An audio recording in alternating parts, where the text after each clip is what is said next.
aqui sem falar nada aqui agora. Estamos com 41. Boa noite a você que nos acompanha ao vivo pelas páginas do Facebook PT na Câmara e dos nossos convidados desta noite do programa Ponto a Ponto, a deputada Marília Reis, do PT de Pernambuco, e o nosso deputado Zé Neto, do PT da Bahia. Hoje estamos com os queridos deputados e deputadas aqui do Nordeste, participando desse Ponto a Ponto. Não estão cansados ainda depois de 14, 15 horas de jornada já hoje? Boa noite, deputada Marília. Boa noite, Leite. Boa noite, Zé Neto. Boa noite a todos que estão nos assistindo. Não, a gente, quando precisa, toma um cafezinho, um Red Bull, né? E aí vai esticando. Aqui realmente é uma rotina bem dinâmica, mas é muito interessante, principalmente nesse momento político tão complicado que a gente está vivendo e, na verdade, nós aqui estamos tendo a oportunidade de viver a história. Então, o cansaço vai ficando para depois mesmo. Tá certo. Boa noite, deputado Zé Neto. Satisfação imensa mais uma vez estar aqui com vocês. Marília, a figura que a gente tem o maior carinho, nossa companheira guerreira, Marília Reis, veio de uma cepa da política, da democracia, da defesa desse país, e aqui não está fazendo diferente. E boa noite para todas e todos que nesse momento nos dão o prazer da audiência. Já queremos convidar a você que está entrando agora aqui nas páginas do Facebook PT na Câmara e também dos nossos parlamentares, a deputada Marília Reis e o deputado Zé Neto, para que curta esta transmissão, compartilhe e chame seus amigos para conhecer as páginas das redes sociais dos nossos parlamentares. Tem Facebook, tem Twitter, tem YouTube, ou seja, para ficar bem informado, vamos acompanhar aqui as páginas da boa política feita aqui pelos nossos parlamentares. Mas um dos assuntos hoje é educação. Mais uma vez o ministro da Educação vem à Câmara dos Deputados, na Comissão de Educação, e problemas sérios lá, né, deputada Marília, com agressão aos estudantes, aos dirigentes da UNE e da UBS. A senhora poderia falar um pouquinho para nós sobre? Isso, eu integro a Comissão de Educação como suplente e estava lá presente durante grande parte, a maior parte da audiência, e foi sofrível a participação, mais uma vez, do ministro. Hoje ele não estava com aquela intenção ou com aquele descaramento de estar batendo boca com deputados. Na verdade, o que a gente viu durante muitas ocasiões foi que os ministros do governo Bolsonaro, do desgoverno Bolsonaro, vêm à Câmara para defender posições políticas e ideológicas, em vez de defender a técnica, os aspectos técnicos do governo, que na verdade eles são convidados aqui para isso, né, Zé? E hoje a gente participou da audiência, os deputados inscritos, infelizmente, como acabaram mais cedo do que o previsto, enfim, no tempo limite realmente que tradicionalmente funciona a comissão, não chegou na minha vez de falar, porque eu estava inscrita como membro, mas só ouviram os autores de requerimentos e os líderes partidários. Então, nós não podemos fazer os questionamentos que ainda estão no ar. Mas ainda que tivéssemos conseguido fazer esses questionamentos, ele não estava respondendo.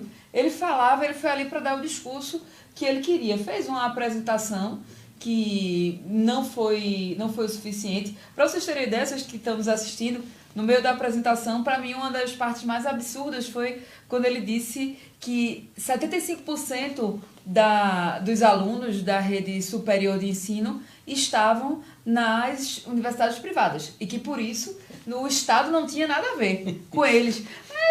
Ou seja, apareceram por mágica esses alunos, o ProUni, o FIES, todas as políticas de inclusão do PT não tiveram nada a ver com isso. Então, é um governo que a gente vê que já começou perto do fim. E toda essa política de desmonte que eles estão fazendo e, principalmente, a conscientização das pessoas mostra isso. Durante a audiência, no final, houve episódios de violência que não foram a primeira vez que aconteceram aqui na Câmara, até porque a base do governo é uma base totalmente despolitizada e que não consegue argumentar na política e parte para a agressão, às vezes física, às vezes desqualificação pessoal. E, enfim, eu acho, sabe, Leite e Zé Neto, que o povo brasileiro não merece que o Congresso Nacional se comporte da forma como a dita base do governo Bolsonaro, aliás, os deputados que são do partido de Bolsonaro, ajam dessa maneira. E hoje foi mais um episódio que a presidenta da Uni e o presidente da UBS foram agredidos lá na audiência. Como é que pode um negócio desse? Minha gente, não existe isso. A professora Marcivânia, deputada do PCdoB, que estava lá também, quase que apanha de um deputado.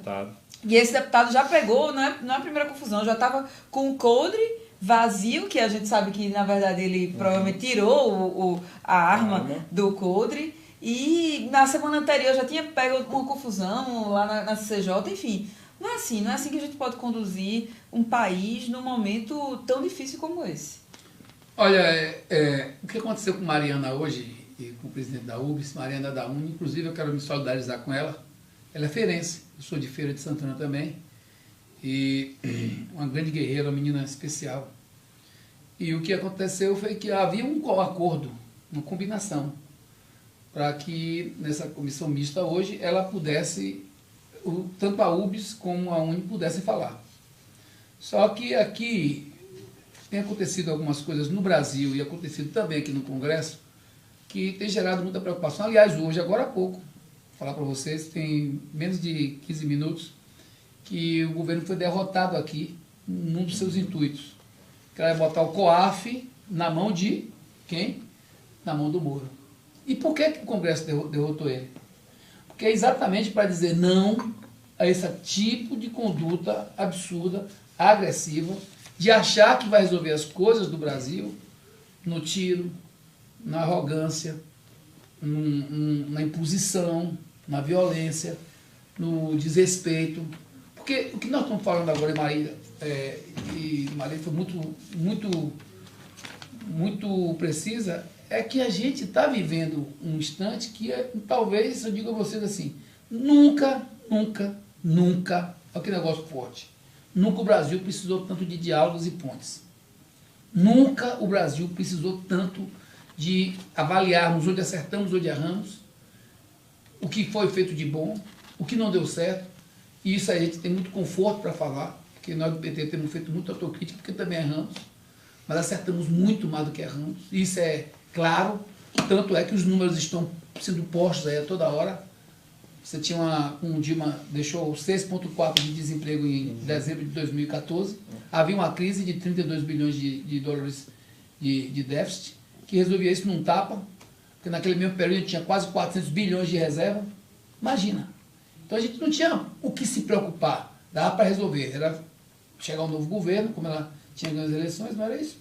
E alinhar ali as coisas, fazer uma reforma fiscal, tocar a vida e estruturar o país para as novas caminhadas. E para organizar as coisas, que sempre...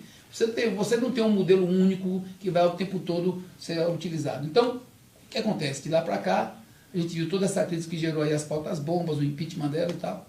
E agora a gente chegou num momento que está na hora de sentar aqui no Congresso e olhar para as coisas com serenidade. Eles não querem isso.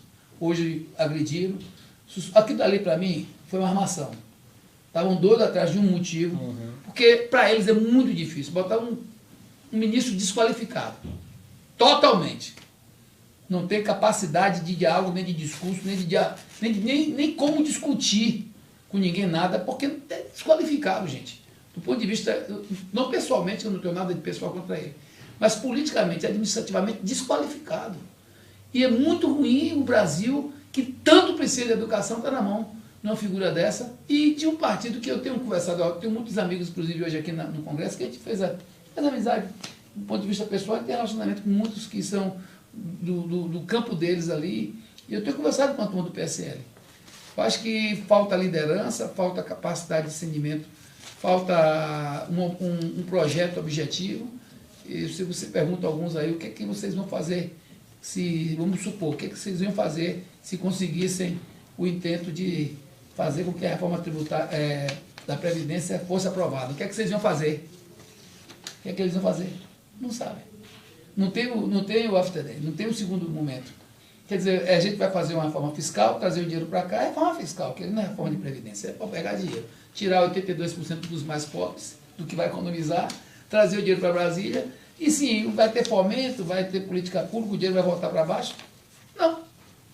Vamos ver o que é que vai fazer depois que o dinheiro chegar. Quando o dinheiro chegar aqui, os investidores internacionais vão chegar aqui, né, vão bater na porta e criar gerar emprego. É assim? Então hoje foi mais um exemplo, Marília. E para nós isso é muito triste. E agora de noite eu acho que as respostas estão chegando. O Congresso hoje, ao derrotar mais uma vez o governo com relação ao COAF, que inclusive, diga-se de passagem, só para você falar também, que eu acabei falando muito aqui, desculpa, mas é que é tanta coisa, gente. O COAF, assunto, né? O COAF, que as pessoas não estão entendendo. O COAF vai continuar existindo, o COAF vai continuar cumprindo seu papel, o COAF vai continuar servindo a população brasileira, ao Estado de Direito, mas o que eles queriam não era um COAF que tinha que ser acionado por interesses policiais, por interesses jurídicos. Polícia política, né? Não, eles queriam a polícia política. Eu acho que até pior, respeitando a polícia, porque às vezes, assim, no Estado policialesco, como se a polícia... Até para dizer assim, ó, não é nem o Estado policialesco que eles querem, não. Vamos até tirar um pouquinho, guardadas as proporções, dessa coisa dos policiais. É suprimir o poder de polícia no país. E suprimir o poder de judiciário. É suprimir os poderes do Ministério Público. Porque, inclusive, se você analisar, não fomos nós que vazamos, fomos nós que vazamos? A história do Queiroz, a história do Flávio, fomos nós que vazamos? Mas eles estão condenados aí, está claro ali, que depois que desdobrou, a coisa chegou no nível que, naquele caso específico, está se vendo que tem coisa errada e muita. Mas se não fosse o caso, e fosse apenas um começo de conversa para uma investigação, para um inquérito, para uma averiguação de provas mais adequada, o COAF podia estar à frente de um inquérito, de um processo, de uma investigação completa, de um direito adequado, de um comportamento onde as pessoas que fossem acusadas tivessem também o amplo direito de defesa. Enfim, hoje o Congresso disse, olha, cada coisa no seu lugar, vamos respeitar o Estado de Direito, e não é na ameaça, porque o Moro queria estar com ameaça. Me disseram que já tinha aqui apurado um bocado de coisa de ex-deputados, deputados atuais, que já estavam com um bocado de coisa para chantagear. Então não funciona. O Brasil precisa de paz, de diálogo, de bom senso, de avaliar onde acertamos, onde erramos, e aí nós estamos muito à vontade, né, Marília? Que nós acertamos muito, principalmente no tocante ao tratamento que a gente sempre deu aos mais carentes, à economia, ao capital nacional e à nossa produção. Deputada Marília, a educação, nós temos dialogado muito aqui, sofreu um corte agora e se fala muito das universidades, né? Dos 7 bilhões e 400 milhões de cortes nas universidades. Mas a educação básica também, ela sofreu aí um corte de aproximadamente 2 bilhões e 400 milhões, né, do governo Bolsonaro. Quer dizer, são cortes e cortes e as mobilizações nas ruas se intensificam, né? Isso, porque primeiro o que ele tentou justificar... O quê? Até que deu uma recuada hoje, né? Ele tentou justificar esse corte na educação superior, dizendo que ia haver uma transferência para o investimento da educação básica. Ainda que fosse verdade, que a gente sabe que... Não, vai ter corte também na educação básica. Pois é, porque veja bem, a solução não é essa, tirar de um e descobrir a perna para cobrir o pescoço, enfim, não é assim. Agora, ainda que fosse isso, não é verdade, porque a educação básica também vai sofrer cortes. E outra, a PEC 15 de 2015 foi resgatada aí pelo governo, que tem total interesse na aprovação, que vai mudar totalmente o modelo do Fundeb de financiar os estados e municípios. E, além disso, esse modelo do fundo só dura até 2020. E a gente precisa rever urgentemente para ver como é que vai ser mantido, qual é o debate. E o governo não apresentou nenhum tipo de planejamento para essa política. Muito pelo contrário, o que apresenta é corte, é desmonte, sem planejamento nenhum. Parece que o caminho realmente é o fundo do poço. Não, e para a educação, você falou do Fundeb, é uma situação dificílima para os estados mais pobres, né? Exatamente, os municípios. Difícil. Inclusive, os repasses do Fundeb depende de contrapartida, você precisa ver a situação no estado como a Bahia, que, aliás, cumpre o seu papel. A Bahia hoje é o 20º, era 21º, estamos já em 20º estado do Brasil em orçamento per capita. Olha que coisa. Somos o terceiro investimento para as universidades. E temos lá uma greve, porque a turma está achando que tem que sempre querer mais. Ó, tem que ter paciência também, até disse isso, estou dizendo aqui, porque eu fui do movimento estudantil, sempre tive do lado da universidade, acho que eu digo todo dia, se tiver alguém que briga pelas universidades da Bahia, não briga mais do que a gente, briga igual a gente. Até os professores estão lá, porque a gente está sempre no dia a dia lá, eu inclusive tenho parceria lá com alguns reitores, principalmente de minha cidade, o Evandro lá da UFS, permanentemente. Tem problema, a gente está lá colado para poder tentar ajudar. E a gente cresceu o orçamento. Nós tínhamos orçamento do Estado para as universidades em 3,4% executado em 2006 para 2007. Imagina, hoje está em 5%. No Estado pobre, você crescer 1,6% no orçamento para as universidades é uma demonstração clara de que nós tanto ampliamos recursos do ponto de vista financeiro, como também do ponto de vista orçamentário, e percentualmente a gente deu uma melhorada grande lá nos investimentos para as universidades e para o ensino como um todo. Mas a gente olha o seguinte, e está pouco, porque os estados são pobres. Nós não estamos dizendo que está o ideal, não. Estamos dizendo que estamos fazendo e dando demonstração como o Lula fez. Outro dia veio alguém dizer, o Lula fez corte. Não, o Lula contingenciou um momento e depois liberou antes de terminar o ano. Isso aqui foi ajuste de conta, mas ninguém, ao contrário, foi quem mais ampliou recursos para as universidades, foi o governo Lula e o governo Dilma. Ampliados os recursos. Agora, foi também quem mais deu reajustamento para professores, funcionários e servidores das universidades. Isso, claro, cresce também o custo.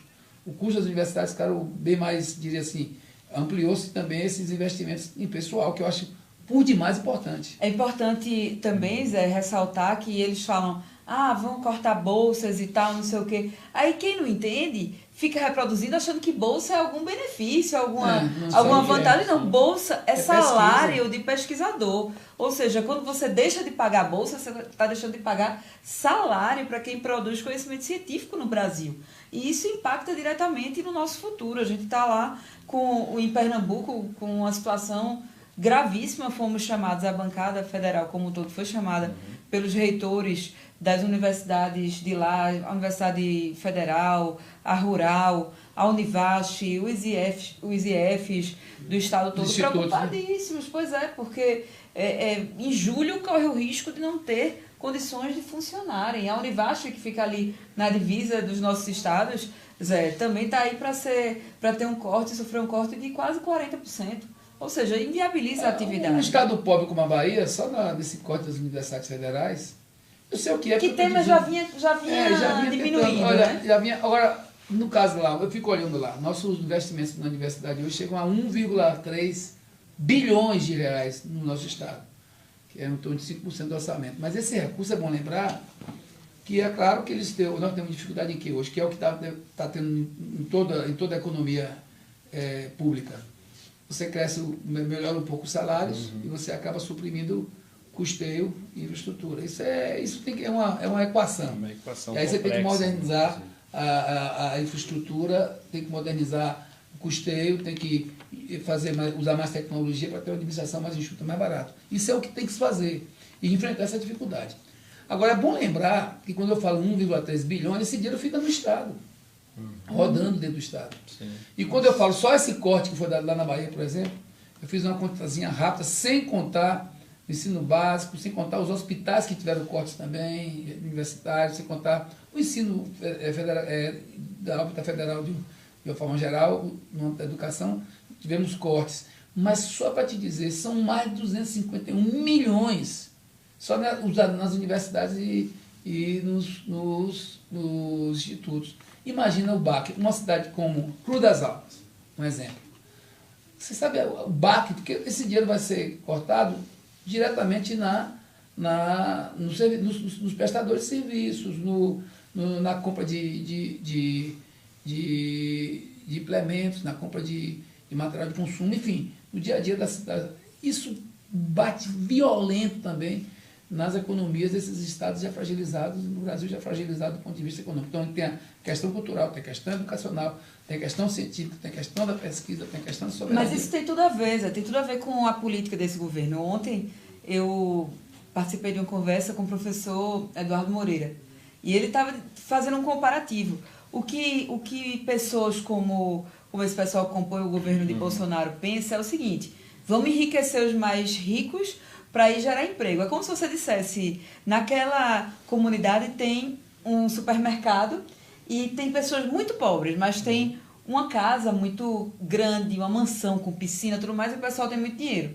Eles vão ao supermercado e fazem uma feira muito grande, enquanto todos os outros compram um pãozinho, uma água, um suco e vão embora. E o que é que eles propõem? É como se eles propusessem o seguinte: vamos aumentar... Peraí, Zé. Liga aí. Aí está assistindo aqui mais uma audiência. Ele está na sua própria audiência. Ele pegou ali, ó. Você vai continuar.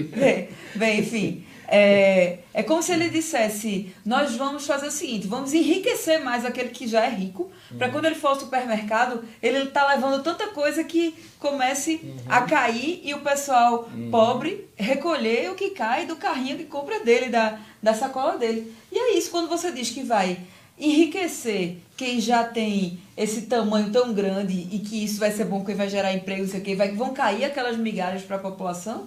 É mais ou menos isso que você propõe. É isso. E essa política que esse governo está querendo implementar no Brasil. Olha, os setores, eu conversei hoje muito sobre economia, capital nacional. Inclusive, a gente ganhou a primeira eleição de 2002 com uma pactuação com uma parte do capital nacional. Defendendo o quê? Defendendo investimentos internos, defendendo o fortalecimento da nossa indústria, fortalecimento da nossa construção civil, que se tornou uma construção civil de ponta no mundo, que agora está desabando. Que a Lava Jato conseguiu... Quebrou um setor do país. Não, quebrou tudo. Não, e agora com esse desmonte da Minha Casa Minha Vida, eles querem quebrar as pequenas e médias. Você foi preciso, exatamente, você faz que está... E agora eles estão indo num viés assim, e principalmente sem entender, porque acho que tem um preconceito, parece que é isso. Não pode fazer nada para pobre. Pobre tem que estar na miséria, tem que depender de favor, e tem que entender que é que manda aqui. Acho que é isso, acho que eles acham o seguinte, quem lutou como nós lutamos, para dar mais oportunidades, para dar mais competitividade ao nosso país, para dar mais grandeza à nossa indústria, olha, quando foi que crescemos mais na aviação? Quando foi? Quando foi que crescemos mais na engenharia? Quando foi que crescemos mais na educação? Quando foi que crescemos mais na economia? Chegamos a sexto, sétimo. Ontem saiu que nós estamos fora dos 25 países que eram mais aconselhados para fazer os investimentos. Quando a Dilma saiu, sabe como é que nós estávamos? Em quinto. Era o quinto país que tinha mais indicação para investimentos. Ontem saiu, essa semana, a gente saiu em situação de pleno emprego, praticamente, isso que eu estou dizendo. 4,5% Agora, de desemprego. o que é que tem um preconceito absurdo deles com relação... Eles acham o seguinte, olha, nós só vamos dominar como nós queremos se nós botamos os pobres onde eles merecem estar, que é na pobreza, com medo da gente, dependendo de favor. Submissos, desesperados. Submissos, desesperados. Porque, olha bem, tudo que se está vendo nesses 4, 5 meses de governo é o quê? São políticas que não olham para o mercado. Eu disse ao pessoal da indústria, gente, são os piores índices, os piores números da indústria em toda a história das avaliações feitas. É a 12ª vez, anteontem, foi a 12ª vez que mudaram o PIB. Quer dizer, para baixo. Para baixo. Isso nunca aconteceu. Você anunciava um PIB, no meio do ano podia até rever, mas 12ª vez. E tudo isso num processo totalmente desconectado da realidade. Por exemplo, Minha Casa Minha Vida. Não é isso? A cada R$1 que você investe no Minha Casa Minha Vida, de tributos, taxas e dividendos fazendários que retornam para o Estado, sabe quanto é que retorna? 1,20 por Minha Casa Minha Vida, que é o que tem o maior custo de investimento. Pois bem, para o 2, sabe quanto é que volta? Quase R$5. Aí eu fiquei assim, sabe quem é que disse isso? A Fundação Getúlio Vargas, na audiência pública que nós fizemos, foi até requerimento meu, lá na Comissão de Desenvolvimento Econômico. O que é que eu tenho até trabalhado muito lá na comissão? Lá eu sou coordenador de bancada. É para a gente trazer mais elementos. O que eu sinto também que, além de ter um preconceito que vem de cima, alguns deputados aqui que têm boa vontade, inclusive, de fazer as coisas andarem, porque tem aqui um lado da moeda também a desinformação. E nós precisamos de mais informação para começar a mostrar que também estamos vivendo uma situação de suprimir os interesses públicos nacionais, do Estado de Direito, das pessoas mais carentes, mas também, Marília, eles estão atacando de forma assim, viril, assim, veemente, o capitão nacional. Olha lá. Sim, claro. É isso. Ou quer ver uma coisa? Até porque não tem como separar tudo isso que está acontecendo no Brasil de um contexto internacional. Não tem. Com Donald Trump querendo instituir... E as medidas que tomam, eles fizeram a medida do Lex, que é o X. Bom, você vai buscar fora, sem imposto, o que você não produz aqui. Aí, bom, o setor eletrônico disse, gostei, que para mim é bom, porque tem coisa que eu estava tendo dificuldade. Mas abriram de forma tão escancarada que aí o próprio setor eletrônico disse, o setor de serviço de máquina disse, não, calma, aí vocês também vão acabar com a nossa indústria. Sim. E vão acabar também trazendo para cá coisas que não precisam ser trazidas. Ou que também vão inviabilizar um curso que nós temos gradativo de construção de nossa indústria e da nossa tecnologia internamente. Então, eles não conseguem entender isso. Eu fico muito preocupado. Entende, faz parte de um plano, não é por acaso, não. Sim, não é por acaso. Claro, eu estou dizendo que não consegue entender no sentido de que eles estão criando uma situação que até esse plano, que eu não sei nem, eu queria um plano de desmonte, né? Até esse plano para eles vai dar muito mal, vai dar tudo errado. Porque não vão conseguir nenhum intento positivo e nenhum domínio dessa forma. Agora, quer ver uma coisa que eu acho absurda? Vamos lá, gente. Teve a Segunda Guerra, não foi? Vamos dar um exemplo aqui bem rápido. Lá nos campos de concentração, quem é que levava os corpos? A Volkswagen. Era isso? Era. Inclusive, eu gosto muito de Fusca, tinha uma história que o Fusca estava encalhado antes da Segunda Guerra. E a Volkswagen estava lá fazendo dificuldade. E quando chegou a Segunda Guerra, Hitler chamaram e disse, vamos embora que vocês vão comprar essa produção de vocês aí. E quando acabou a Segunda Guerra, era para dizer o quê? A Volkswagen estava lá e a gente vai destruir a Volkswagen? Não. Quando acabou a Segunda Guerra, a Alemanha disse, a Alemanha disse, isso aqui é um patrimônio do povo alemão, porque era uma grande indústria, que no momento de guerra, eles ou escolhem um lado ou escolhem outro, vão ter que sucumbir. Mas a gente não precisa ir para a Alemanha, destruiu a Volkswagen? É só vir para a Destruiu a Bayer? Não. Destruiu alguma. Agora teve um problema lá com a França, não foi? Lá com quem? Com a Renault, foi isso? Alguém destruiu a Renault? Alguém foi lá e prendeu 1, 2, vamos agora ver como é que está esse negócio, mas não vamos mexer no valor dessa indústria para o povo francês. Essa proteção que se tem, você vai na China, você tem indústrias que discutem o que é que vai ser feito com o mundo, é o governo chinês. Veja, basta vir... Aqui não tem que destruir engenharia, Mas isso faz parte, de um... Isso faz parte de um contexto internacional, só complementando. Claro. Se você observar, antes da era Vargas, o Brasil era uma fazenda. O Brasil não tinha... Era uma grande fazenda, não tinha uma soberania nacional amadurecida com enfim, nós tivemos o petróleo é nosso, a siderurgia, enfim, tudo aquilo que Vargas fez questão de fazer, claro, com todos os defeitos de ser, enfim, exato, né? Claro. Ser uma ditadura. É o que eu disse, tem erros e acertos, mas no que acertou você tem que manter. Mas a perseguição que sofreu foi por defender a soberania nacional. Se você observar a burguesia brasileira, exatamente, a elite brasileira, desde que os europeus chegaram aqui, que tem esse plano de entregar o país. Antes eram os portugueses, depois passou a ser aos ingleses, depois aos Estados Unidos, e sempre boicotando essa afirmação, essa soberania nacional que a gente conquistou. E foi isso que aconteceu agora. Porque, na verdade, quando a gente gira, essa questão toda que está acontecendo no Brasil é devido ao ódio de classe. O ódio de classe está por trás de tudo. A cortina é o pano de fundo de tudo que está acontecendo. E a soberania nacional, porque a elite brasileira, a grande burguesia brasileira, pode até tolerar uma democracia, desde que a classe trabalhadora não ascenda socialmente e que a soberania nacional não evolua. Aí minha filha disse, às vezes, meu pai, a classe média quer parecer com quem gosta mais de parecer com quem domina ela do que com quem está perto dela. Isso eu sinto no dia a dia. Não, e tem ódio de quem 12 anos de idade. Né? E é isso. Então a gente tem essa dificuldade, mesmo com o Brasil. O Brasil gosta, essa classe dominante brasileira, ela gosta de parecer com os europeus. Isso é histórico, né? Isso é aquele velho complexo de vira-lata que a gente tem lá de trás, né? Que a gente vem trazendo. E o que acontece? Você chegar naqueles anos 40, tinha aqueles bailes no Rio de Janeiro, 40 graus, não é isso? E todo mundo com aqueles vestidos imensos europeus, que não tinha nada a ver com o nosso clima, mas... E aqueles todo mundo de paletó, gravata, aquelas festas todas assim, né? Durante o dia. Então, essa coisa de parecer com... E isso vem influenciando muito também a construção da nossa soberania, a construção da nossa civilização brasileira, que isso que dizia era o Buarque de Holanda dizia isso bem claramente, juntamente com o Daci, naquela obra O Povo Brasileiro. Então isso tem coisas. Você me perguntou nesse por que eu estava vendo o celular, vou te dar agora uma dica. Não, eu só estava achando que eu estava falando, então não foi não. Quando eu liguei aqui, sabe o quê? Vou te explicar aqui, vou te dar uma dica. Olha aí, pessoal, aprenda. É que ela veio aqui mais vezes. Aqui você está aqui, quem está me acompanhando. Abraço para Timóteo, abraço para Ailton, abraço para Josenildo. Meu celular descarregou, eu botei para abraço carregar lá. para Alcione aqui. Beijão, Alcione, minha linda. Abraço para essa turma toda. E tem uma pergunta aqui de Francimar Bezerra Francis. Ele está perguntando, mas só responde, Zé Neto, por que é que o PT não fez, teve 14 anos no poder e não fez a reforma da Previdência?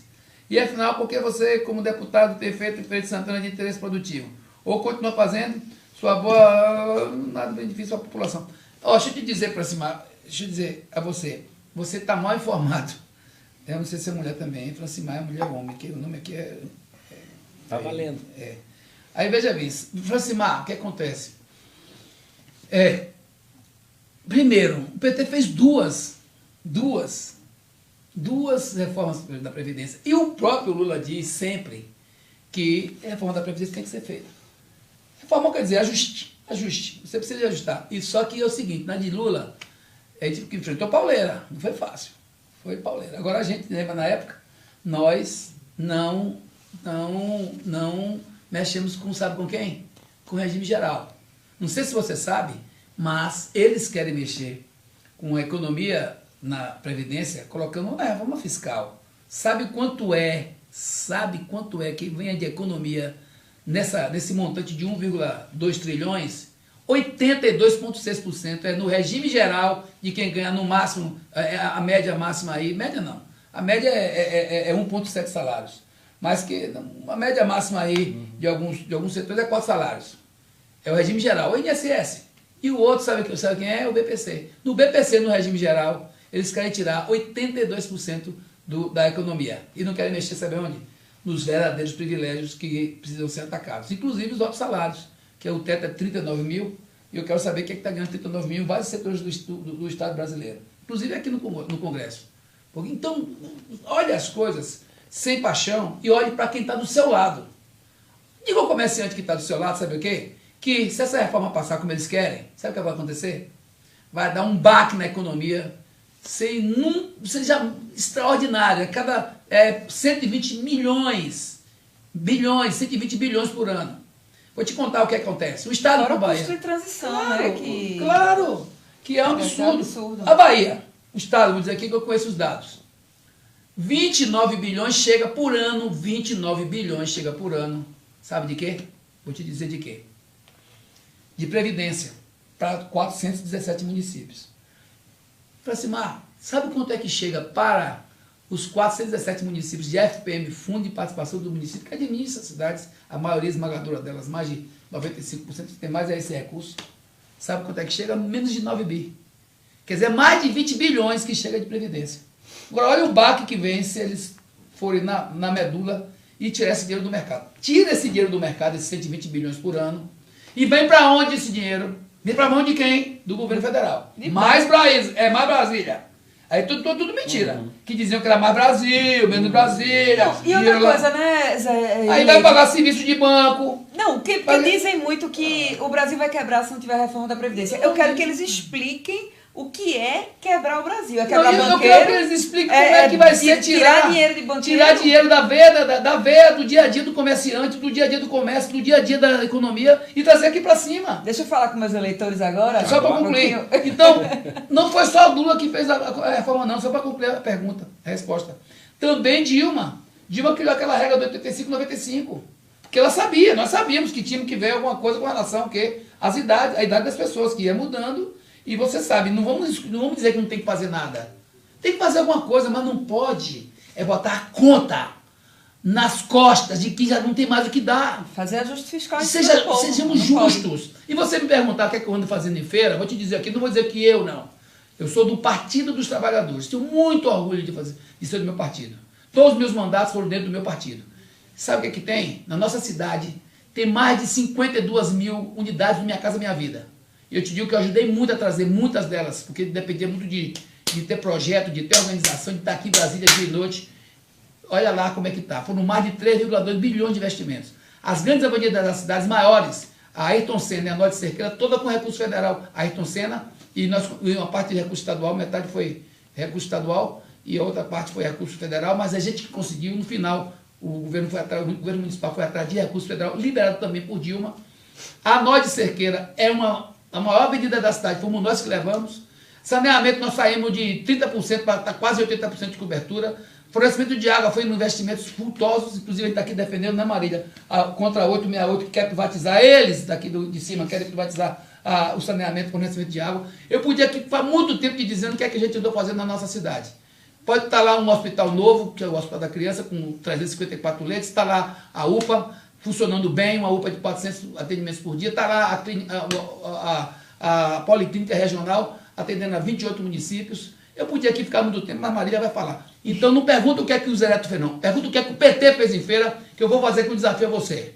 Com essa bandeira que você está aí, que parece que a bandeira do Brasil é de vocês só. A bandeira do Brasil é de nós todos. Sai dessa e vocês podem se preparar, porque vão ficar no máximo um período aí no poder, que eu não sei se vão conseguir chegar até o fim. Não vão conseguir. E não vão conseguir, como vão andando, êxito nos propósitos de vocês, que é, como ele mesmo disse, como é que o presidente disse em Brasília? Estão mandando tu parar de falar para você falar. O presidente disse o quê? Que ia destruir o que foi construído para reconstruir com os americanos. Isso aí você não vai conseguir, não. Deputada Marília Reis agora você já agora perdeu, ela vai falar com os eleitores. Não tem que ela reclamou de mim, eu não faço mais programa contigo, não. Tu não deixa a gente falar. Bem, gente, queria mandar um abraço aqui. O pessoal tá falando com a gente lá de Salgueiro. Eu sou meio salgueirense, meu companheiro é de Salgueiro. Então, pessoal, Ana Maria tá aí. Um abraço, Ana Maria. Pode deixar que a gente tá aqui na luta. Alcides de Petrolina, terra boa, maravilhosa aqui. Cláudio Salles de Igaraçu. Enfim, Ana Maria aí, tá bom, ele deixou agora, viu? Eu tô falando. Bem, gente, o pessoal tá perguntando. O pessoal. Ela agora tem que ser na boca, ela não, mas ó, Tadeu tá aqui. Zé Neto, por favor, deixa a Marília Reis falar. Marília falar aqui. Ana Maria também. Bem, enfim.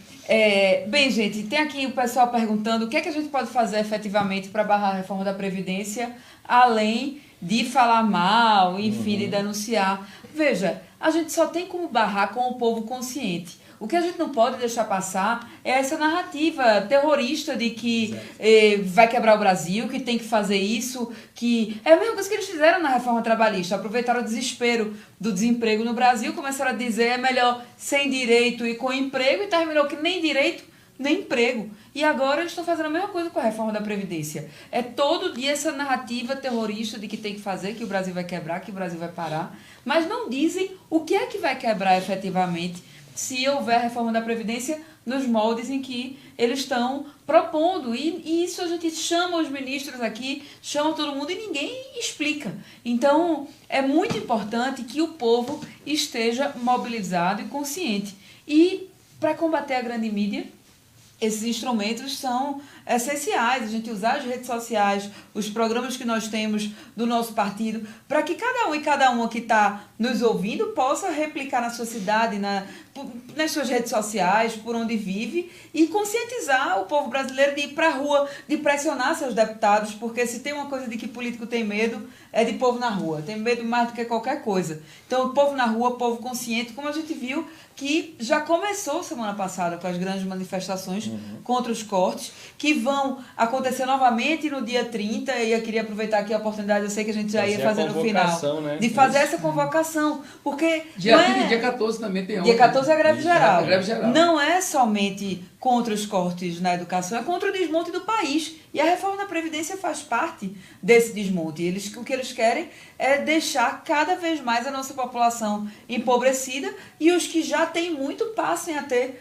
muito mais. Então, o que a gente pode fazer é isso. É manter essa mobilização nas redes, nas ruas, para que respalde a nossa atuação aqui no plenário, aqui no Congresso Nacional. Então é muito importante que a gente esteja juntos nas ruas na quinta-feira, dia 30, eu vou estar lá no Recife, saio daqui de Brasília, já chego para acompanhar as manifestações, acho que Zé também vai estar lá, e todos os nossos companheiros, nós vamos continuar fazendo isso. Lá em Pernambuco, a gente já fez o material, já está distribuindo com os nossos amigos no estado inteiro, explicando didaticamente o que é que está se propondo a reforma da Previdência, as crueldades que estão sendo propostas por essa PEC, e é isso que nós podemos fazer, e vocês podem fazer a parte de vocês agora, a partir do momento que estão aqui se informando com a gente por tantos canais que hoje conseguem furar essa mídia tradicional que termina favorecendo os interesses do mercado financeiro. Deputado Zé Neto, sua convocatória aí então para o dia 30, né, semana que vem, as mobilizações de rua.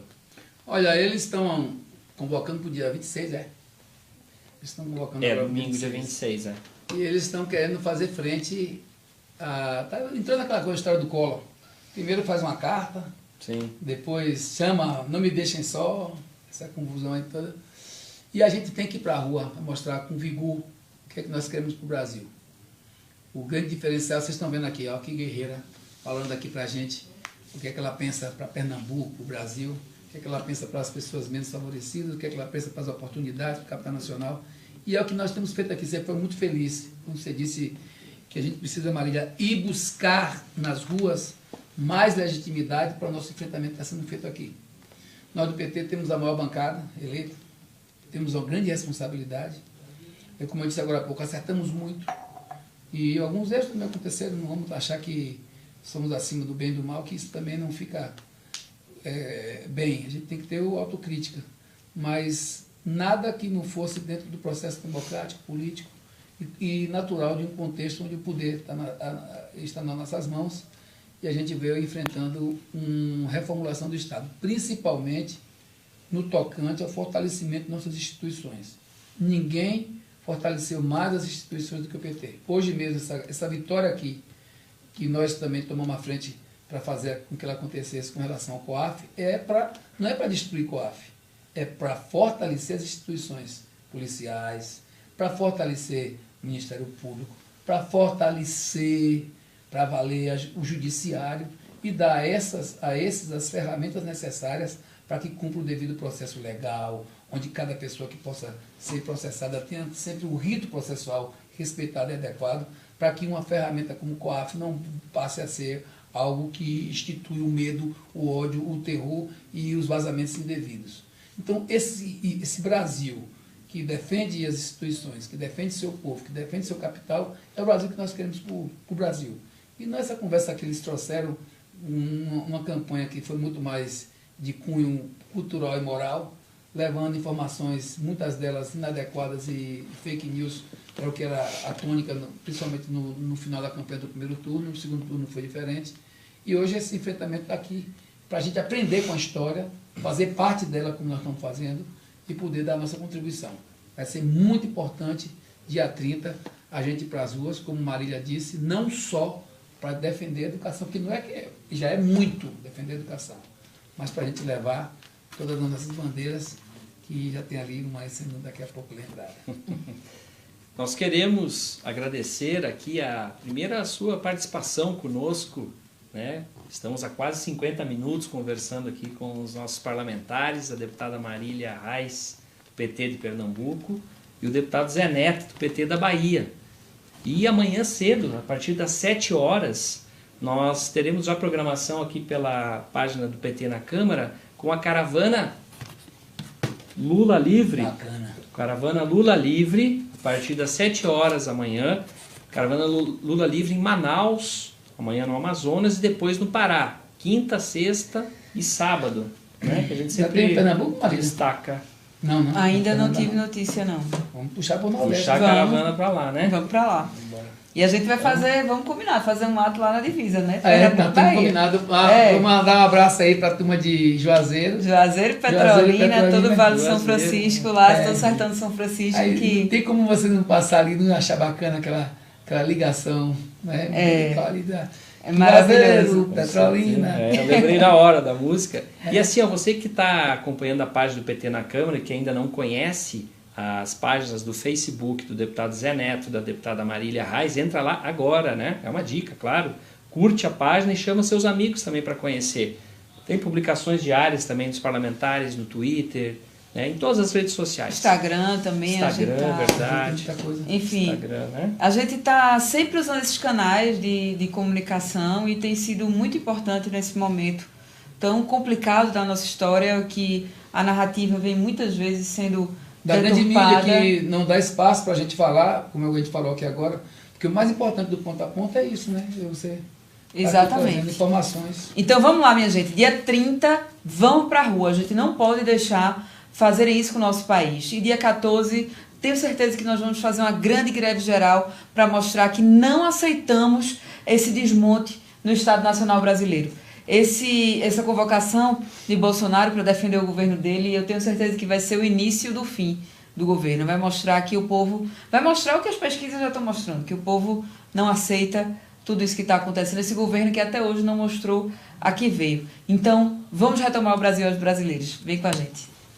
Dia 30, todo mundo na rua. E vamos passar informação para aqueles que estão ao nosso redor. Não vamos falar só para a gente. Foi isso que a gente fez aqui hoje. Marília... Virgem Maria.